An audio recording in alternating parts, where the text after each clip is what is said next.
Hello, everybody, and welcome to V.A.C. Roundtable number 79. And this one, we're happy to have the venerable um, Ellen Komp with us today. She has been with California Normal for decades and has been a leader here in California. For us that need to be informed, she has been the one to really educate us specifically on what we're looking to and towards. So, let's see, share your page. There we go. Sorry, just a little bit of technical difficulties as I'm trying to get on here. But as we continue on our series of people who has commanded our respect, Ellen is definitely right up there. And if there is a Mount Rushmore, um, Mount Cushmore. yeah, I'd put you up there. You have been, and for those who aren't aware, you have been the glue that held California's communications network together, Mm. which was key because we changed the world from here. And that was a great deal due to a lot of the awesome work that you and others kept all of us aware of, where to go when the busts happen, what were the uncomfortable uglies that were happening, no matter the good, the bad, and the ugly. You were always there to educate us with real facts, real information. And that's no small task at any time, much less the sustained time that you have done it for, which is decades. I met you in 93, so 31 years ago. You interviewed me when I did my first rally in LA with Jack Herrera. And Wow. that's I know it goes back a ways, but we're gonna go further than that. We're gonna start with our first question, which is unique to everybody. And how did you originally come Uh, to cannabis? yeah. Um, well, you mean cannabis in general or cannabis activism or both? Both. It's kind of a Oh, multi-layered question. When were you first turned on? When did you realize that this right, was a calling? And then you right. realize that you put your ass on the line. So, those are Yeah, significant landmarks each that had to propel you towards where you are now. So we're always right. curious. Um, yes, and I have heard some V.A.Cs before, so I was prepared for that question. So yeah, I first was turned on to marijuana when I was a freshman in college. I was 18, and I had joined a sorority, which was kind of like the Animal House of sororities, and the sisters there taught me how to hold the smoke in my lungs and actually get high. And the thing is, this was 1975, and I had actually been politically active since I was 14, because the Vietnam War was on television. They were pulling my brother's draft number, and I started campaigning against Nixon because I already knew he was a crook. Um, in 1972, in the presidential campaign, I campaigned for McGovern on his anti-war stance, and was pretty disheartened when Nixon won by a landslide that year, mostly as my neighbors who I canvassed told me because he wasn't going to raise their taxes. And and then in high school, I wore a POW bracelet. And my father came home one day and I had slapped a bumper sticker on his car, MIA, missing or captured, only Hanoi knows. And my dad was like, "What have you?" I said, "But Dad, the POWs, I really felt for them. I don't know, maybe it's because I was Catholic and I was always upset about the souls in purgatory and all of that stuff, but I could never stand the thought of somebody being, imprisoned ever. So, but then by the time I got to college, things had changed. Watergate had hit, Nixon had resigned, Carter was in office. That was the first president I got to vote for. Kind of been all downhill from there, really. And so I didn't think about getting political around cannabis when I started smoking. But I mean, at the time, it was all united, like you know, human rights, civil rights, women's rights, the environment, everyone was working for all of those things at once. We were looking for big change, and cannabis was part of it and kind of fueled the whole thing. But by then it had been decriminalized because of the good work of Keith Stroup and NORML. And I didn't know anyone who was affected by the laws, and I was, clueless as to the injustice of it. But then later in the 1991, um, I got recruited into the hemp movement as Jack Hare was, going around with his stumping with his book, The Emperor Wears No Clothes, and we started holding hemp rallies in LA. In fact, I was involved with the first one that we had in a series on December 15th, 1991, which was the 200th anniversary of the Bill of Rights. And we held a hemp rally, and they wouldn't put the word hemp in the newspaper, though. They would always change it to marijuana. They couldn't get the word hemp in the newspaper for years. That's another story. They would show up with the press would show up with their business cards, hand it to us, and say, call us if anyone's arrested. That's all they wanted to do. So, trying to educate people about hemp, because, I got turned on through the hemp, like, what? This has all these positive uses. I always thought it was a positive thing. And, you could use it for paper and trees. You stop cutting down trees. And why aren't we doing this? And, oh, this is all fucked up. They're putting people in prison for this. And here it is, a good thing. And, so it all came together. And, Jack was always working for all of it. We were all working together for hemp, for medical, for recreational, for spiritual uses, for industrial uses, of the plant. That's why it's so hard today to see the schisms that are all happening, that, the hemp people fighting the cannabis people and vice versa, and all of that has been really tough for me, having come in through the hemp movement, which really revitalized the whole marijuana movement at the time, and the Just Say No 80s, which, came in. Reaganomics screwed everything up for me. I lost my job and deregulation, and I just thought, oh, what the hell? I just might as well go be an activist and, see where that takes me. So here I am 30 some years later, sitting in front of you guys. A small little journey along the way, right? Yeah, there's been a couple stops. Yeah. All right. Next up would be Mike Davis, council member. Yeah, hey, that that's an incredible story, and I remember growing up uh in the '90s, and following Normal, and these guys that part of the group, they all know the story, and you guys, I remember, like, as a teenager holding up like Normal pamphlets and getting them, and I remember seeing Normal the first time, and Cheech and Chong in the movies and Nice Dreams, and he was wearing his Normal shirt, and Yes, he did. Cheech Mhm. wore it. Yeah. Yeah. And we owe it all to your organization. With my generation, Gen X, and everybody. Me, just thanks for everything that you guys have done for everything.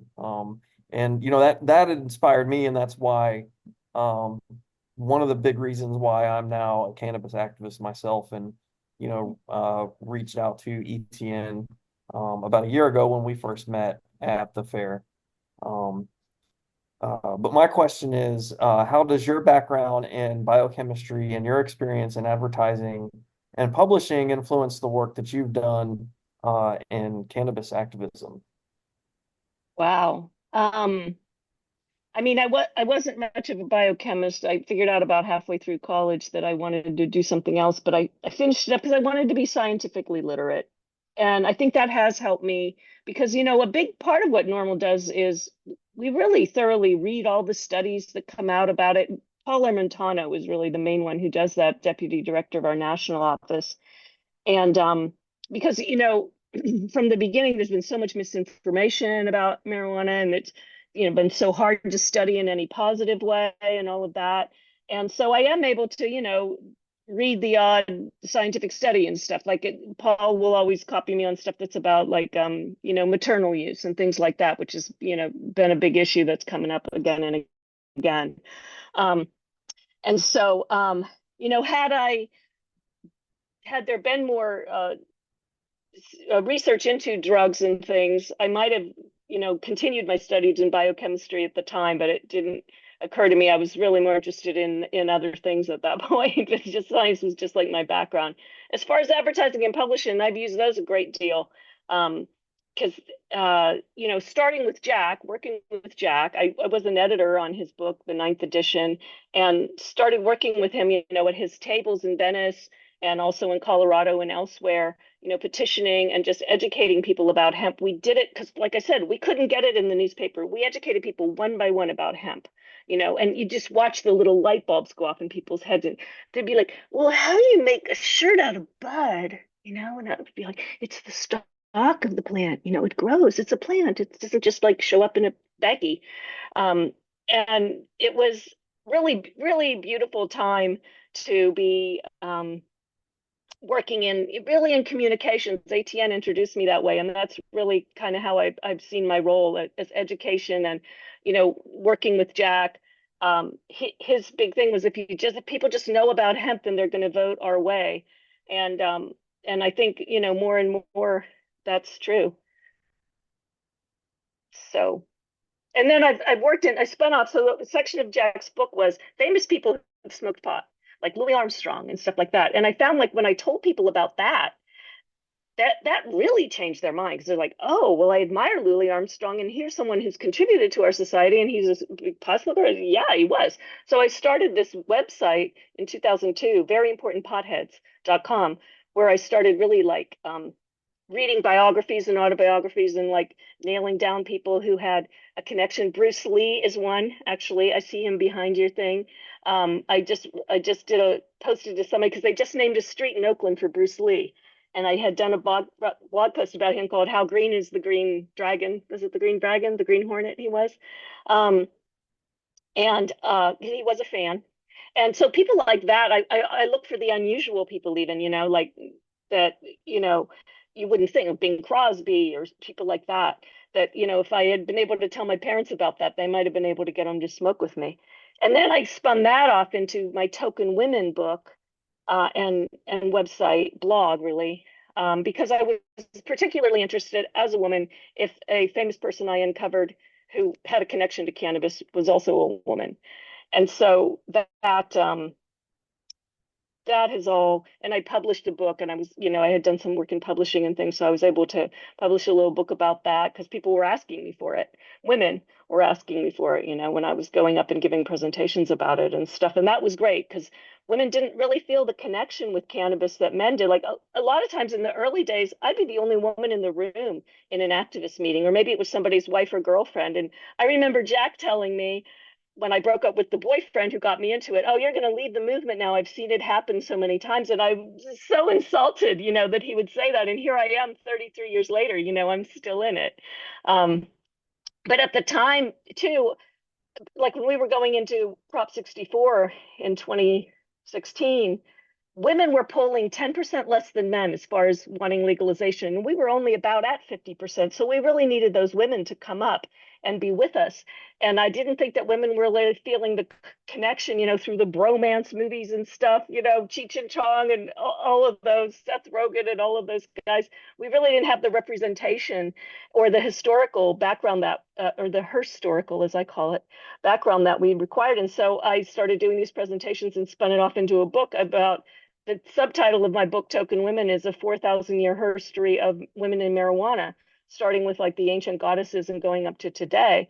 And again, I document as much as possible, where those connections are and what women said about it and how it helps them with, their creative endeavors or their health or whatever. So that's been great. And yeah, and the fact that I did have a science background, I think helped when there was so much emphasis on medical marijuana. I mean, that's really when I made the turn from hemp activism to medical, because people were coming up to my hemp information tables, like in wheelchairs or with cancer, asking for medicine. And I knew I had to put aside the greater struggle to work for medical marijuana for those people who needed it most desperately and urgently. We were accused later of just wanting the camel's nose under the tent. But really, in my case, and in a lot of people's cases that I know, that was not at all the case. We just knew that we had to do something right away for the AIDS patients and others who needed it right away for medicine. So that's my No, long-winded answer to that. well, it shows. I Michael? mean, you really have to be well rounded to be long lasting, but at the same time, it helps us understand why you've always been so science oriented and why those articles seem to you light up around them by your communications. We could tell because you have an understanding, a comprehension, which not the average person has, but it really helps to communicate with us cannabinoids who are, just doing our best to, educate and keep everybody up to point. So next up will be Mm. Council Member Nate Landau with his next question. Okay. Hey, Ellen, I want to thank you.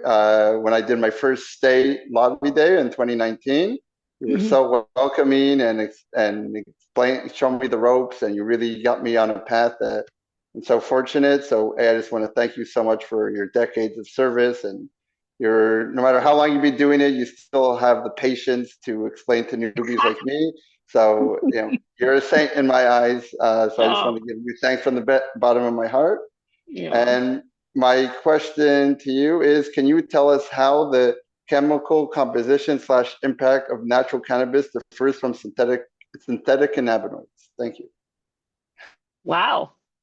Well, that's an interesting question. Well, THC, Delta 9 THC is a specific number of atoms that are joined together in a specific way, carbon, oxygen, hydrogen, right? And they're in like a ring, and you've seen pictures of it, I'm sure. And the delta 9 refers to which part of the carbon ring the COH or CO2 group is attached to. So it's a specific molecule that has a specific reaction in the human brain, and actually, as we have found out in recent years, all throughout our body in the endocannabinoid system. So it attaches to these receptors in a kind of lock and key mechanism and activates them and does things, or actually, it's kind of like a reuptake inhibitor. Like it's in a kind of a gentler way than some drugs. So the delta 9 THC that's in natural cannabis is no different than that same molecule that's in Marinol pills or something. But the difference is when you do it in its natural form as flour, or I guess oil or anything, um, it's not just one molecule, it's an assortment of molecules. It's the terpenes, which we're finding out more and more have a lot of effect. It could have other cannabinoids in it, and most of them do. And all these years we've bred out a lot of the other cannabinoids, particularly CBD, in favor of the delta 9 THC, the reliable thing that gets you stoned. But I think we've missed a lot of the other more subtle effects, more beneficial medical effects by doing so. Like when I first smoked something that was 1-to-1 THC CBD, I said, oh, this is what I smoked in college. It was different than what was around at the time. It was more kind of expansive. It just had a kind of a different feeling to it. And so there's a lot more work to be done to study, now there's all these new sort of Franken THCs out, Delta H and on down, or sorry, Delta 8, I meant to say, and on down, that are much less well known. We don't really have the studies on them. We don't know as much how they interact with the body. And so, again, as always, prohibition has caused more dangerous drugs and compounds to be released on the public in the wrong ways.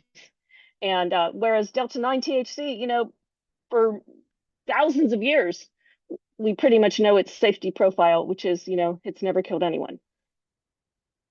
Yeah. So, That that okay. that's a stickler. Peggy has a follow up. Yes, a follow up on the safety profile. How can you be certain that the Marinol, the synthetics, are just as safe as the natural plant, because it doesn't have the rest of the compounds with it to make it work efficiently in the system?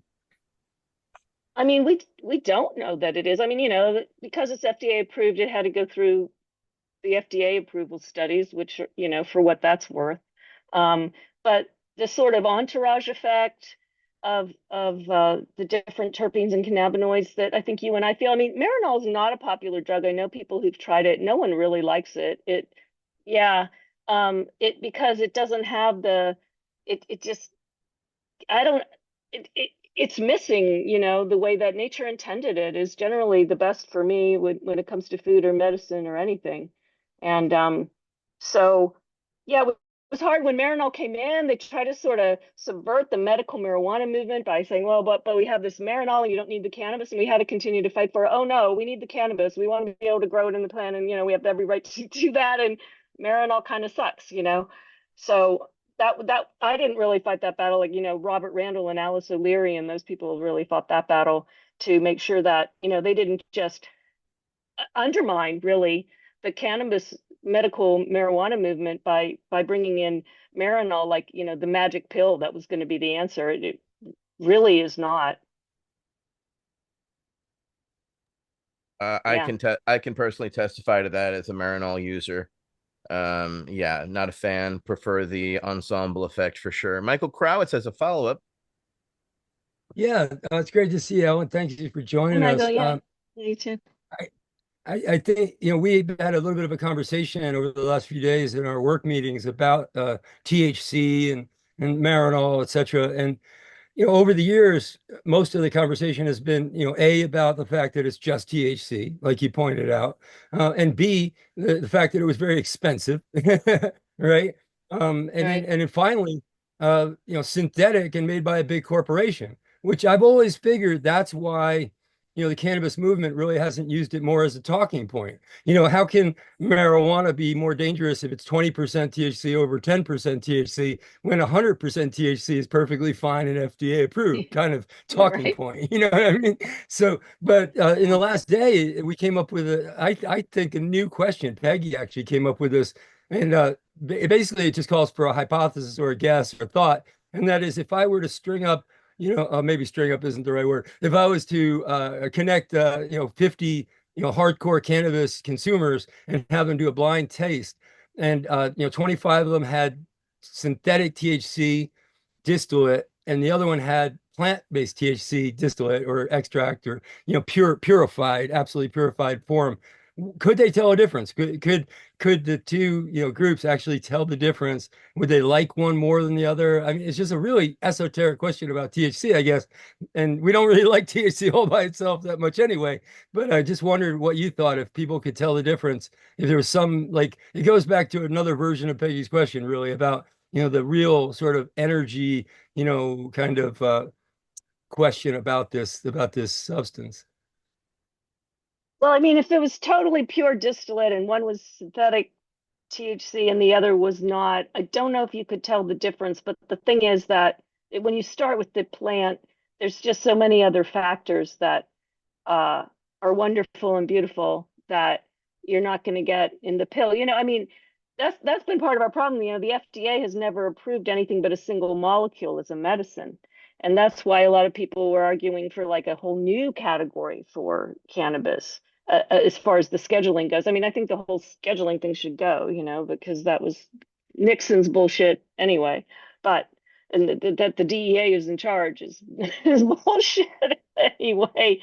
But it really is unique in a lot of ways. It's kind of somewhere between an herbal medicine and a single compound drug. It's kind of it's both, and it's each one, and it's as we know, it has so many uses. It's so connected with mankind that the hemp seed has the perfect amino acid complement for a human being, and all these rare amino acids that you can't get anywhere else. I mean, my first hemp rally I went to, there was a biochemist who spoke, Roberta Hamilton, and I thought, oh great, I'm going to get a biochemistry lecture, out of this woman. I'm going to understand it. She got up. She was this great old lady, and she goes, I want you people to get really pissed off because hemp is the best food for mankind and they're keeping it from you. And it was like, wow, okay, Roberta. And, she went on and wrote it. LB Musica, who I saw recently, she to this day takes a teaspoonful of hemp, or a tablespoon, I think, of hemp oil every night, in the way that people used to take, and I do too. And she got me doing it, and it really helps. The way people used to take castor oil or something, where it really helps with digestion and stuff. And it's just, I mean, that's one part I was really, fighting for. The hemp, really the industrial hemp, and the hemp seed as a food is just something that is gone by the wayside with this focus now on hemp, making CBD, or even, turning it into an isolate, another CB, you know what they're doing with it now. But, building materials and all kinds of other wonderful things from hemp. And ATN knows very well because he was on the stump train with me back in the early days when we were just really changing people's minds about the plant in general by making them realize how much more it had to offer. Yeah. Yeah, I guess we're all disciples of Jack. Yeah. I can hear him complaining about what we have currently in my ear all the time. Um, I think you can too. Those of us who knew him know he would not settle for what we have. no. Regardless, let's move on to our next question, which goes to Council Member Peggy Jones. Thank you, Ellen, for joining us this evening. What was your involvement with early medical marijuana efforts in California, including your work with Proposition 215 and the 215 Reporter? Thank you. Thanks, Peggy. Well, as I said, I got into the medical side of it when people started bringing their medical needs to me and stuff. And then we, uh, everyone kind of decided to put their efforts into Prop 15. And that was, not at all a sure thing at the time. It was much a volunteer effort gathering signatures. So as I had done on the hemp initiatives, I was standing in front of grocery stores getting signatures all day. My goal was 200 a day. It was the hardest job I ever did. It was on your feet talking. It was like panhandling or something. Sign the petition, sign the petition. But it was great. It's the foot soldiering of activism. And I almost don't respect people who haven't done some of it, because that's where I really learned the issue. I learned what people's concerns were about it. I learned what arguments worked with them. And long before I ever started doing any public speaking about it, I had done my time sort of in the trenches there. And so it was a great experience, and it was wonderful to see it go over. And then immediately they tried to take it away. They had that press conference with Donna Shalala, who, by the way, just came out against the Florida measure. Barry McCaffrey calling it Cheech and Chong medicine. Who else was Janet Reno? And they threatened to take prescribing privileges away from doctors who, recommended medical marijuana. We're careful not to say prescribed. And we're not going to let it happen. And then they started raiding, the dispensary. So the first hemp headline in the 215 Reporter, which I put together with a couple of great activists, Lynn and Judy Osborne, also wonderful writers, was "The Empire Strikes Back." We were we had passed this. I was always told, if you don't like a law, little girl, you change it. It's like, okay, I thought I did that. I thought my job was over then, but no. And so the 215 Reporter, we did a lot of court reporting, was the main thing we were trying to do with that. Go to court, sit in court, find out what was happening with all these cases, because it was a brand new area of law. They were messing with people, and it was very difficult because, as a lot of people know who've gone to court, you show up in court that morning, oh, sorry, this has been delayed. No, we're going to reschedule this for 3 weeks down the road. And I was trying to do it, traveling all over the state and doing it. And that's why I always very much respect, like, Terry Best from San Diego NORML and other people who do court reporting. It's a very important part of what we do. And what we could be doing and should be doing is, because a lot goes on that we don't, get to see. And so I really loved doing it. It was short-lived because of my co-publishers had some family issues that they had to attend to. And I had some other things going on. I ended up moving up to the Bay Area and having to take a job myself, because at the time there was no industry to support it. We didn't sell ads for it or anything like that. We just kind of put out, I think, just 4 issues of it. But it was some of my favorite work. So it was really the first newsletter or magazine or anything about Prop 215 after it passed. And it was a lot of fun to do. And yeah, I still look back at it fondly once in a while. And then I went and worked at Hemp World magazine. Worked in various publishing projects around it. And now it's all on the web, I guess, mostly. But yeah, so it was, yeah. And I said, I felt like we had to redouble our efforts all the time, the way they came after us, at the local level, at the federal level, at the state level, and it was our baby, and we had to defend it. And it was, and then there was, I mean, the money that came in to pass Prop 15 didn't go to any of us activists, except maybe for a little bit for signature gathering. And then they kind of ripped us off on that too. But then there was no money, like the organization that had passed it, the money that came in through DPA and stuff, that all went to other states and stuff. Like the day after, they were going to pass it in other states, and they were going to make it easy on themselves, put like 6 plant limits and all kinds of bullshit in it, and medical ID cards, like you have to in every other state. You have to sign up like a sex offender or something to get your medical marijuana. We had to fight all of that. They tried right away. They convened task forces, and they wanted to know where all the medical marijuana gardens were. The cops wanted to know all that. They wanted to make it mandatory registration. We were like, yeah, no, no, no, here's the law. No, none of that's in there. No. But then, unfortunately, some things weren't in the law too, like employment protections. So we got that terrible raging wire ruling that, said, well, because all it does is exempt you from like possession and cultivation or whatever. If you're medical, it doesn't say anything about your employment rights. So it doesn't, we thought de facto it would, but no. So we had to fight that battle. We just now passed a law, 2188 last year. This was a multi-year effort. And Prop 64 didn't give employment rights either. In fact, the opposite. It said employers still can discriminate. And to this day, and I was on the phone with two different people today who are still being discriminated against by their employers because they don't know, or they aren't following the law, or they think they have some kind of exemption.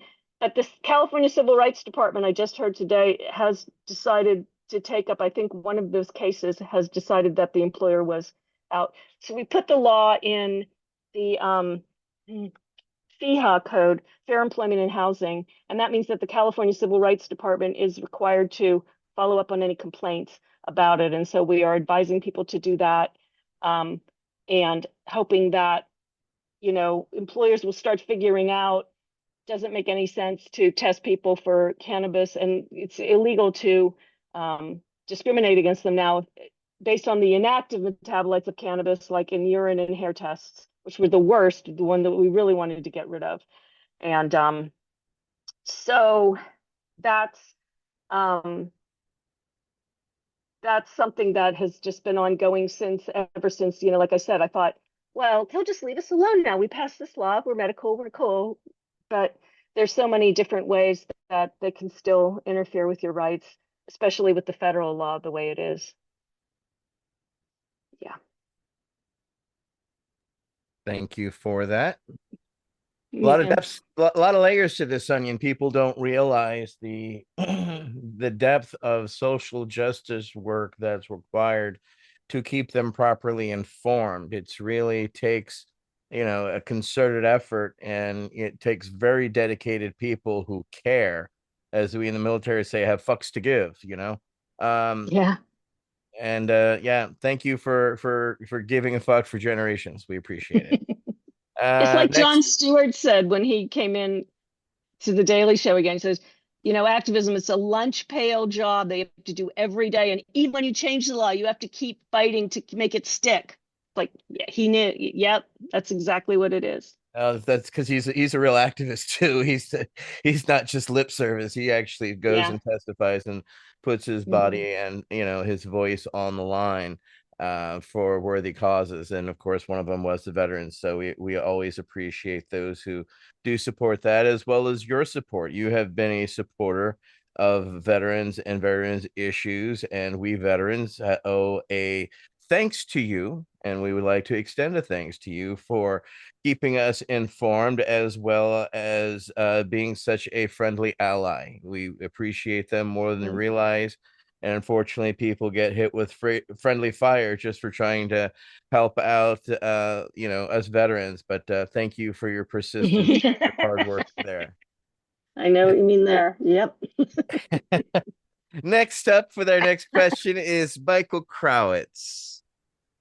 Yeah, I want to run with that for a second because I want to, say a couple of words to sort of back up the claim that I feel you're one of the most important cannabis activists in our country. As a director of Veterans for Medical Cannabis Access, we worked on adding post-traumatic stress as a qualifying condition, starting with Brian Crumb's great work, and of course California's Prop 215 and everybody's great work. Starting with Dennis Perone and Dr. Mickery and others. Starting from there, we then added post-traumatic stress in all the other states. And principally, we started in a handful of states, about 6 states: Colorado, Washington State, Oregon, California. And I came up in the movement, handing out flyers and info table and working my way up to a leadership position. And I'm very much a movement guy. I took over Veterans for Medical Cannabis Access from a top-down guy, Marty Chilcutt. Marty Chilcutt was very successful at this. I mean, he was single-handedly responsible for Amendment 2 in Colorado, where he saw what y'all did in California and said, called up Ethan Nadelman and said, I think I can do that. You give me the money, I'll do it. And he wrote the initiative and put it on the table. It was just a tiny little top-down effort. But when he got to Michigan and he started to do that there, Marijuana Policy Project kind of lifted it from his hands and traded him, a few dollars to start this organization. And when I took it over, I made the choice to make it not corporate, make it fully voluntary. And in most of the states that I worked in, I only set up infrastructure like in a couple of states. The rest of the states, I used existing infrastructure.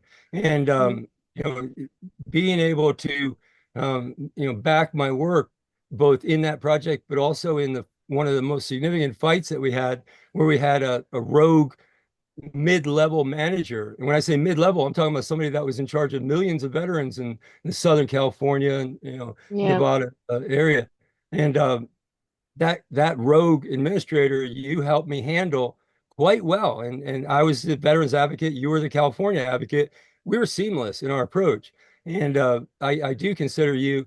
And one last little thing before I go to the question, which I think leads into the question quite well. In that effort, in my brain, I'm just sort of trying to figure out how many were men, how many were women of that sort of short list of the leaders that I worked with in the various states. And I'd say it was pretty much a 50-50 split, which was way higher than the percentage of women in leadership generally in the movement. So I consider that, to be at least notable, if not interesting. But the question goes to, ask you to talk about the role that you played in prompting awareness of women's contributions to cannabis culture, particularly through the book Token Women and related projects. Yeah, I kind of already covered that, Michael. I don't know if you were here there. It started from Jack's book, his sections about famous people who were, connected to it, and I spun it off into that. But as far as what you were talking about, that mid-level manager, I did want to talk about that because that was in 2015, and that's where you and I really got to work together. And I spent a couple of months down in Southern California going to VAs with veterans because, yeah, you had done that great work and gotten the policy at the national level where the VA was not permitted to discriminate against a veteran for using state legal medical cannabis.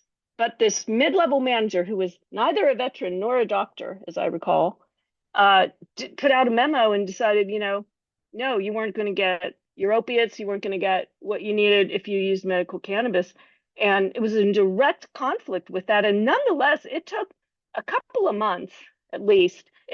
I was just looking back at my webpage. I was doing like updates about it. Oh, this guy, he's out of town this week, but he'll be back next week and we'll deal with him then. And I mean, we were like right on top of it. Like we were just like, and it was great working with you on that, Michael, because I mean, I got to meet a lot of veterans there. In fact, I remember this one woman, Lorraine Horse, was just wonderful. And again, I guess as a woman, it impacts me even more when I see a woman suffering. And it's just, I mean, people are just so furious when I tell them, that we're denying our veterans and that we're denying our women, medicine that they need if they've done service.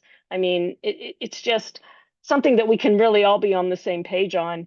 If it weren't for these crazy bureaucracies, and it's just another case of, yeah, you can change a policy, you can change a law, but getting it implemented is a whole other step. Again and again, in fact, we passed a law last year another, as well as the AB 2188, the employment rights law, we passed AB 1954, which says that doctors are not supposed to be able to discriminate against patients for using medical cannabis, right? Because again, they drug test, they find out, they kick you off opiates. Of course, doctors under a lot of pressure right now to kick people off opiates, and that's just one population they can do it to, right? And that's another one where we're having a devil of a time getting it implemented. Kaiser Healthcare, in fact, I still get complaints all the time from them. And then if you're in the Kaiser system, you're stuck with that system. You can't just go to a different doctor. And they're still continuing to discriminate. And I think, even though veterans go to VA hospitals, I think that law should strengthen your rights in California. Within California, it's not legal for any healthcare plan to have a policy in place that they deny you medicine based on your use of medical marijuana. I haven't been getting complaints from VA patients like I did, and I hope that's because things are better there. But I would love the day when, like in Canada, I believe they're dispensing medical cannabis to patients. Isn't that true in VAs and Canada? Yeah. So now what we have to do in California to help our veterans, and this is now where I'm working with veterans a lot, is these compassion programs, which we had to pass a bill twice, vetoed the first year, passed the second year, because when Prop 64 came in and legalized recreational use, it got rid of a lot of it. Well, it enacted this taxation scheme, and it didn't leave an exemption for donations.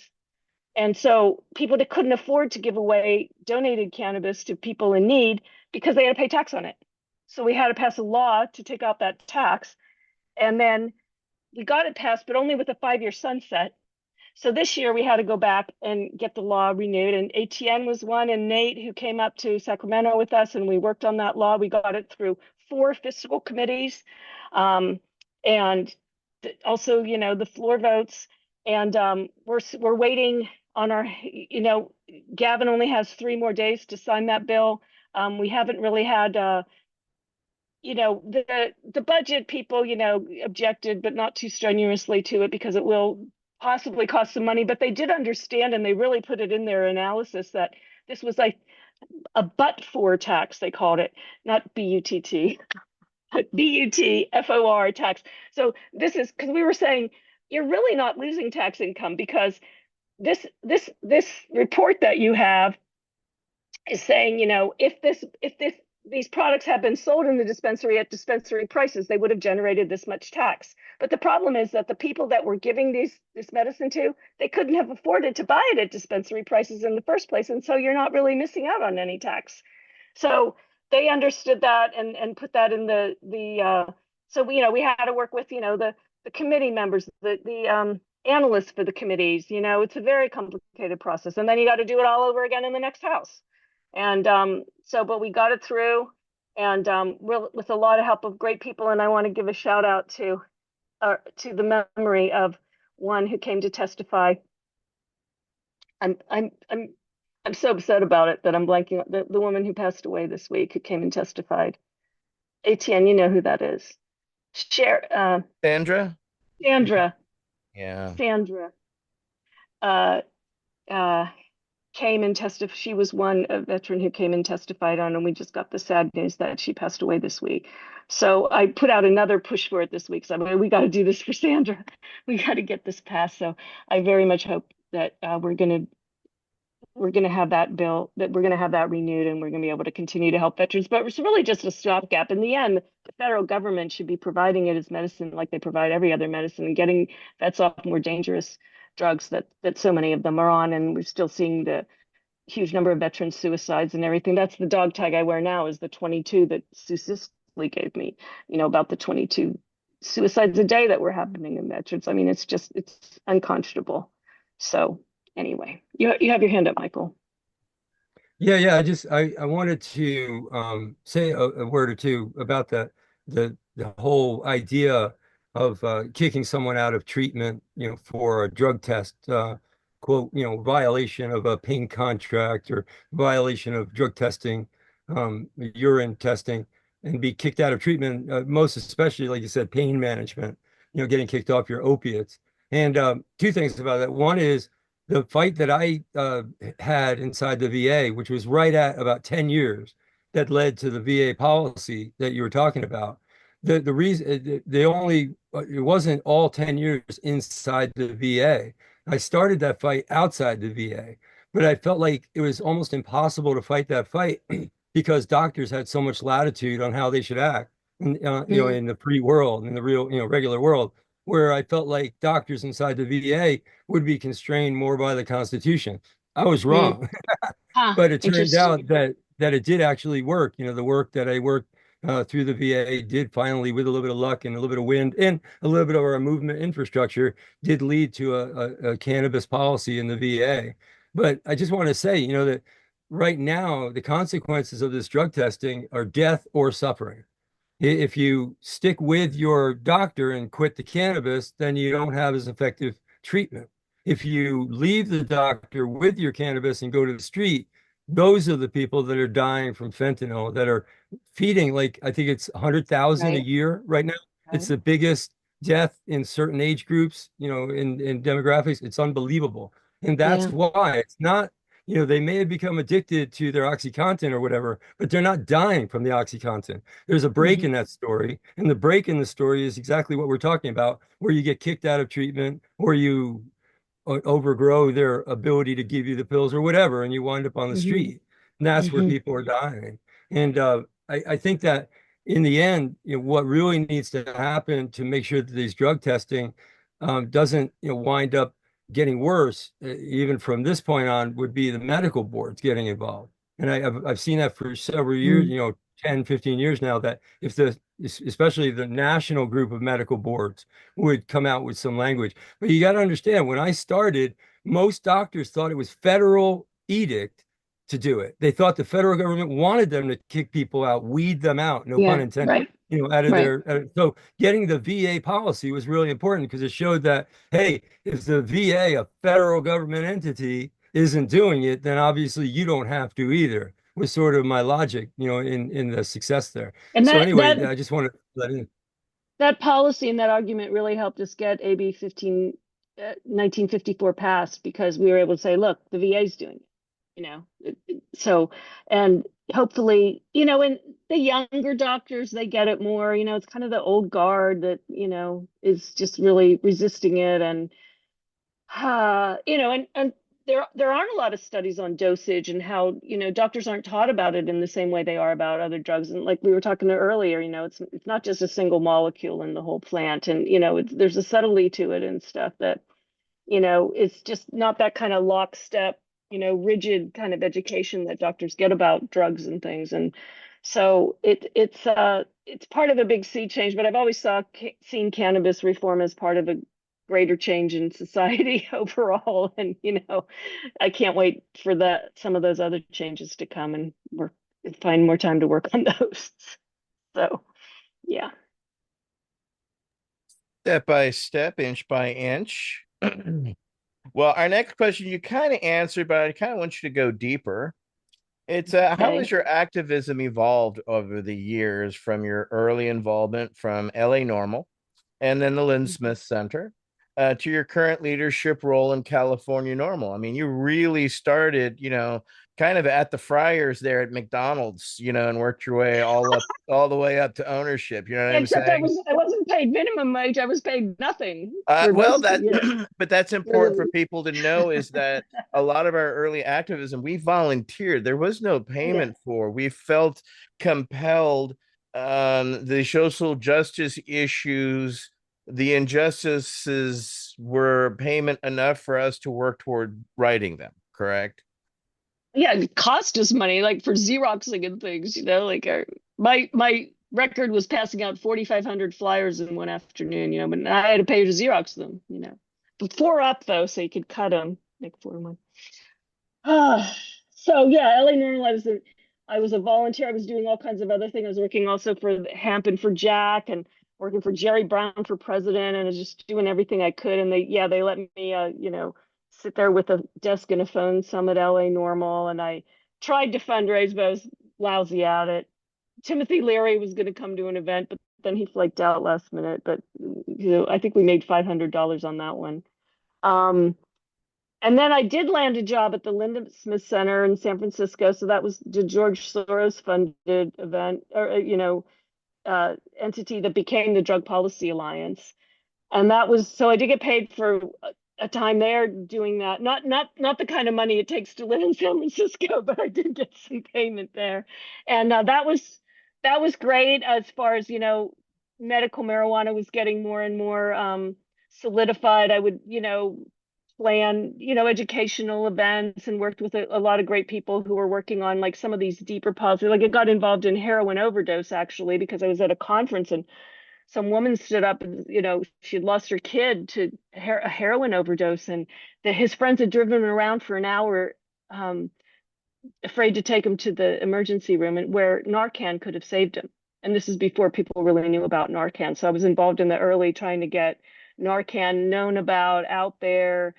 I met Boz Scaggs as his son had died from a heroin overdose, and we did some PSAs with him, just trying to get the word out. And finally, and this is another case where it just took so long, but finally, that is happening. It's like there's a cure for it. There's a cure for heroin overdose. This lady's son didn't have to die. Oh, I went to my bosses. I said, could I work on this issue too? And they're like, oh yeah, yeah, yeah. So I worked a lot also on drug education. In fact, my number one question at the time was, where are the when people would call, where are the studies that show that DARE doesn't work? And that was the first folder in my file cabinet.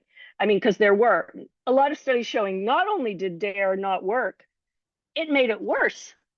It told kids about which drugs to try. It increased drug use and to harder drugs. So my boss at the time was Marcia Rosenbaum, who was a PhD sociologist. She had a book called Safety First because she went and interviewed heroin addicts in prison for her doctoral thesis. And they all told her, well, it started on marijuana, but then, it wasn't very harmful. So I thought, well, I guess then heroin isn't very harmful either. So that's where the gateway drug is a problem, because it's like, yes, if you lie to people, if you lie to children about drugs, they're not going to believe you about the drugs that you really have to tell them, are harmful. And so it was a lot of work. We have this conference, Just Say No, KNOW, about drug education, and just trying to bring in a more reasonable kind of drug education that was really going to help kids and get the police out of it. Like, what were the police doing in schools teaching kids about drugs? I mean, it just was, you know, crazy. So I got to work a lot on that issue, and that was fun. And then Kevin Sabat, who now a lot of people know who that is, he came to that Just Say No conference. He called me. This is one of the first things he did. He was still a student. He's now running SAM. He wangled a free ticket into it. I let him in. He was a student. Before we got home from the conference, and it had been a great conference, and all kinds of wonderful things had happened. Before we got home, Sabat had already gotten published an article slamming the conference, and how terrible it was and everything. And Marcia just reminded me of this recently, because I was like, man, this Kevin Sabat, he just doesn't stop. And she's like, well, remember when we met him? I said, oh my God, that's right. That sneaky little no good so-and-so. And so he's but we have our Kevin Sabats in California. Now we have this group. Actually, they're based out of Oakland Public Health Institute. They're funded largely by the Conrad Hilton Foundation. They have sent information to every city and county in California, largely working through health departments, demanding fewer cannabis outlets, no consumption rooms, high local taxes on cannabis. And they also advise the people who are at the trough, because when Prop 64 passed, it had a lot of money in it for social welfare organizations, like helping the communities impacted by the war on drugs, and, probably some good stuff. But they lead the charge whenever we try to bring the taxes down to some level that's going to actually help the industry stay alive in California, which it totally is not. I mean, you just saw Harborside's now also going out of business. They fight it because they're at the trough, they're getting the money, and they're fighting against keeping the industry viable so that we can keep sending them the tax money. That's what's going on largely at the local level. We're trying to get I mean, and we had to fight. This has been another 2-year fight, and I don't know whether the governor will sign this bill either, to allow when you go into a cannabis lounge, because those are permitted by Prop 64. However, you have to get local approval, and that is a thing. Um, you would that a lounge would be able to also prepare and serve non-cannabis, non-alcoholic food and beverages, like a cup of coffee or a sandwich, or like a bar can, like you can go into a bar and have a sandwich or something. Do you think we can get this bill passed? The anti-tobacco folks, some of these same groups that I talked about, Lynn Silver from the Public Health Institute, they come in and testify against it. Oh, this is going to go back to the smoke-filled rooms of, restaurants and everything. And we got rid of this in California. These were people that worked very hard to get a smoke-free California. They take tobacco money to do it. Like, I don't know how much per tobacco pack of cigarettes in California. It's a huge amount of tax that they get. They suck up that money and they're using it against cannabis. They're completely equating cannabis smoke with tobacco smoke, even though the studies don't show that necessarily.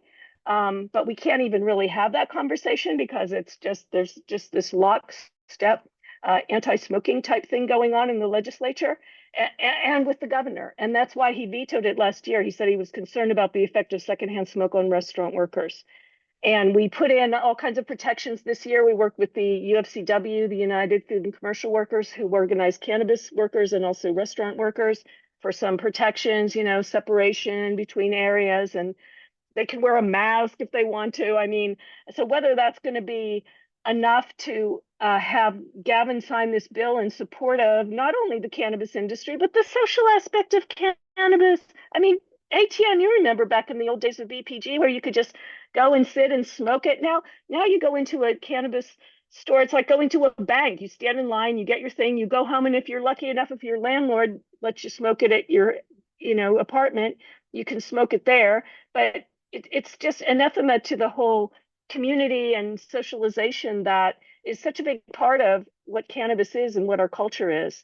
And so we're pushing to get more of these lounges up and running and keep them, financially viable. And, this would be one thing that would help. Woody Harrelson cut a video in favor of this bill. It's AB 1775. Whoopi Goldberg did, and also Bill Maher. They had a press conference in front of the Woods, which is owned by Maher and Harrelson. And so maybe this year he'll sign it. But, he has his eye on the presidency. He's very wanting to craft his image in a certain way, it seems. And we thought that might have been a reason he vetoed it last year. So you can still go to canorml.org and take action on any of these bills. There's another one that would allow small farmers to sell it at farmers market. I'd like to be able to smell and see my cannabis when I buy it. There's some issues from some retailers for it. They want to keep it fair, but I think that it would help the industry in general. And then there's one that would, and so there's double taxation at the local level. So you have to impose a local tax on the excise tax, on the state excise tax. So you're taxing the tax, and also on deliveries and all kinds of other stuff. ATN, you can help me out here because you actually run a dispensary. So this would help. And some of that double taxation, the bill last year was stronger. It would have impacted the state excise tax. This one only affects local taxes, and it did not have any opposition. So it might be symbolic if it passes. Maybe we can get tax reform, because next year, as a lot know, we're going to have to fight off the raising of the excise tax from 15% to as much as 19% because of these same do-gooder groups that I've been telling you about. The only way that we got the end of the cultivation tax was if there was something in there that said if taxes fell under a certain level that the excise tax could be raised. And so that's going to be a major battle next year, not to mention the hemp aspect coming in. I mean, one of the hemp lobbyists, the one who's lobbying for Cheech and Chong, said they would accept a 5% excise tax. And I said, oh, that sounds good. Let's bring that in across the board. My only hope is that could break up with everything and just be like, okay, let's hell with all these crazy regulations that are, choking the whole thing to death. So hard to watch. Anyway, have I answered that question? What was the question? Yeah, I think you've covered it and gone into areas of that matter. I mean, yeah, look, running dispensaries hard. There was a golden age. That time has passed. It is Mhm. sad to see, Harborside and others, MedMen and others just fall by the wayside, and but I'm turning 25 next month. BPG's been doing it for 25 years, still doing. Wow. We haven't stopped. We're the oldest in North Mhm. America, continuously operating. I mean, what's her face over was the first generation, but she only recently in the past few years got her dispensary back. Mhm. So Lynette. Lynette Shaw, yeah. Mhm. And yeah, it's just, yeah, insanity peppers. All right, well, let's get to our Mhm. next question, which will be Mike Davis, Council Member Davis. Uh, yeah, so speaking of any inspirational women, was there any women that historically speaking that you look up to or maybe aspire to be like? Hmm. Uh, well, there is one, except she's I won an award at Normal, the award for female leadership for Normal. Uh, oh my gosh. Oh, I want to aspire to her, but I can't think of her name. She was the woman who helped bring about the end of alcohol prohibition by she was kind of a society woman, and she just was like, she just wasn't having it, because interestingly, women, as we know, kind of brought in alcohol prohibition, right? And I mean, I come from an Irish Catholic family where, yeah, my grandfather drank away his paycheck and there were 6 kids, and it was not popular among women that men were, a lot of immigrant men, they were going to bars and spending all their money, and Carrie Nation and all of that stuff. So women kind of have a bad rap for bringing about alcohol prohibition, which is, of course, a failed policy and brought in gangsters and all kinds of other problems, bathtub gin and all of that. Um, but this woman came in with, I can look up her name. Um, she was she was a big reason that we ended alcohol prohibition. And Frances I just Willard. thought, no, let's see, Normal Activist Women Award. Uh, let's see. Oh, Diane Forbucker. What is her name? Oh, Pauline Sabin. Pauline Sabin. That's her.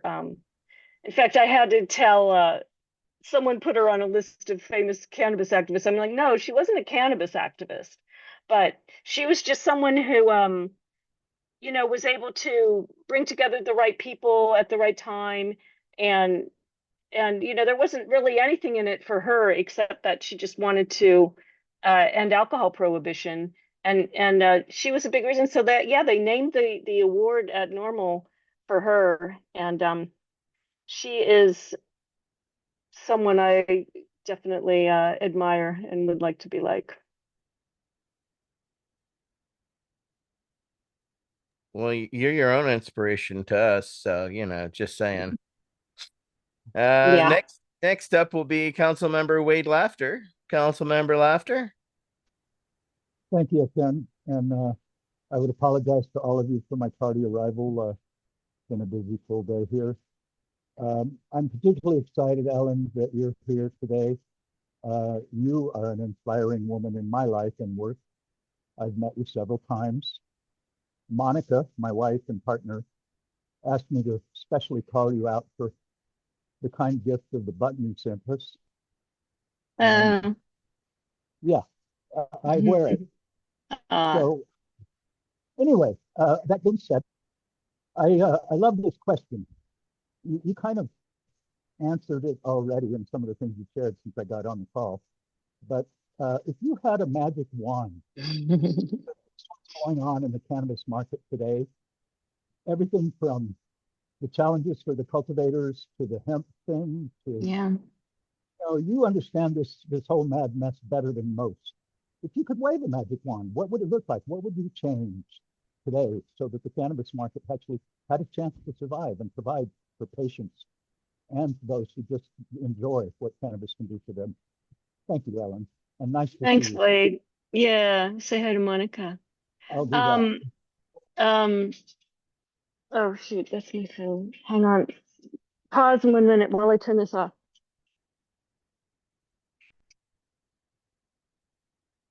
That must have been a nice view. Uh, I always envisioned it more because I spent time up in Humboldt County with the growers and everything, and they were always totally against legalization. I was just going to screw everything up, and I got to say, they were right. Except, I always said, well, we need our full human rights, and then we got legalization. We still don't have our employment rights, and we still don't have all that.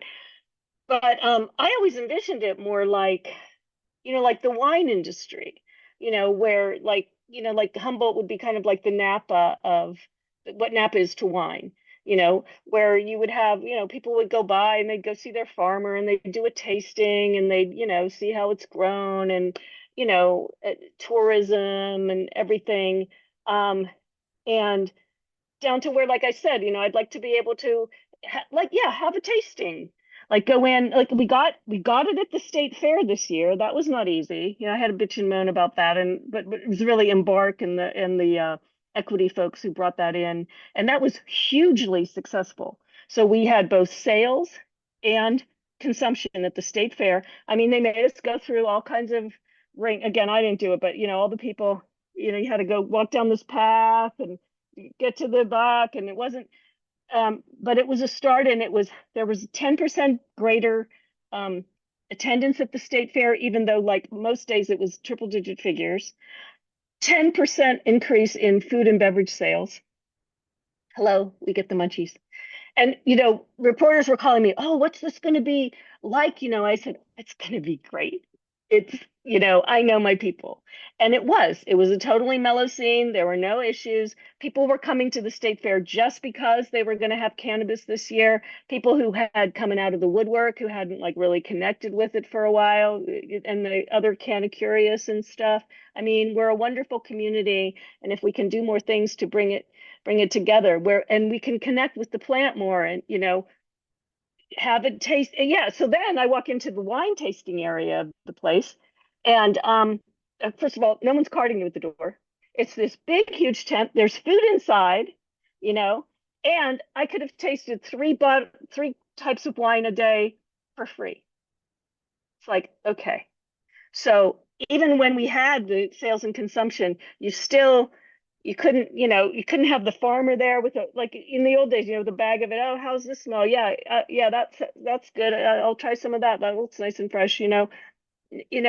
We have to break down some of those barriers, and we have to break down the barriers to not allowing people to gather together, and that's starting to happen. Places like Outside Lands and stuff now.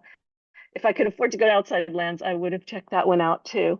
But that, and then it'll just take care of itself. Because we have to raise humanity's consciousness level, or the planet's gone. And that's why psychedelics are important too, to be bringing in at this time. I mean, this is we've got to get back to the garden.